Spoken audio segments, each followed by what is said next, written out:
हाय दोस्तों, ये ट्रांसफार्मर की मैं एक छोटी सी जानकारी आपको दे रहा हूँ। यहाँ पे देखिए, ये जो सामने दिख रहा है पाइप के जैसे, इसको बोलते हैं वेंट पाइप। अगर ट्रांसफार्मर के अंदर कोई फॉल्ट की वजह से ऑयल बर्न हो गया है, तो जो गैस के वजह से अगर ये बहुत ज़्यादा इसके अंदर गैस बन गया है, तो ऊपर जो मुख के सामने ऊपर जो कांच लगा हुआ था, वो कांच जो है, उंगली हमारी जहाँ जा रही है वहाँ पे कांच लगा हुआ है, वो कांच फट जाता है और अंदर का गैस जो है बाहर आसानी से निकल जाता है। एक तरह का सुरक्षा वाल्व होता है इसको। और यहाँ पर देखिए, ये कंजर्वेटर टैंक बगल में लगा हुआ है।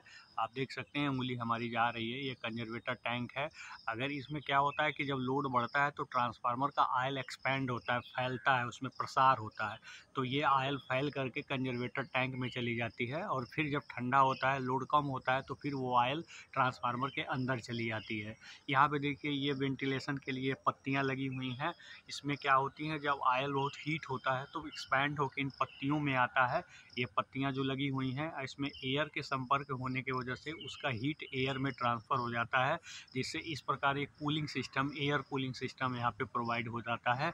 इस प्रकार आयल विथ एयर कूलिंग यहाँ पे प्रोवाइड किया जा रहा है इस ट्रांसफार्मर को।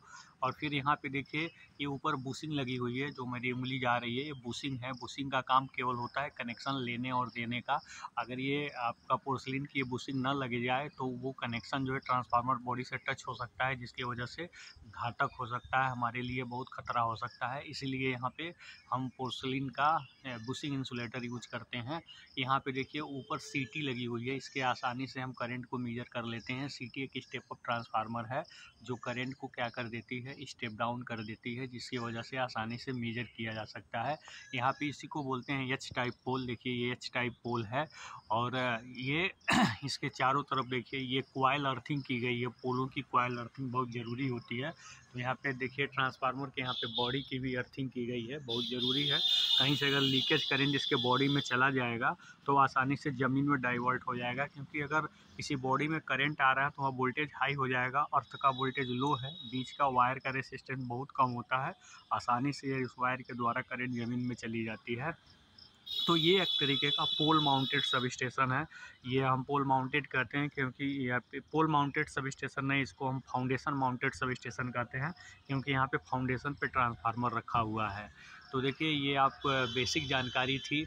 और जब मैं सब स्टेशन पढ़ाऊँगा, तो मैं डिटेल बताऊँगा कि यहाँ पे टीपीएमओ का क्या काम है, क्यों लगाया जाता है। यहाँ पे देखिए, बहुत सारे ऊपर इंसुलेटर लगे हैं, क्या काम है। तो इन सारी बातों को जानकारी के लिए चैनल सब्सक्राइब ज़रूर कर लीजिए, जिससे नोटिफिकेशन आपके पास पहुँच जाए। धन्यवाद।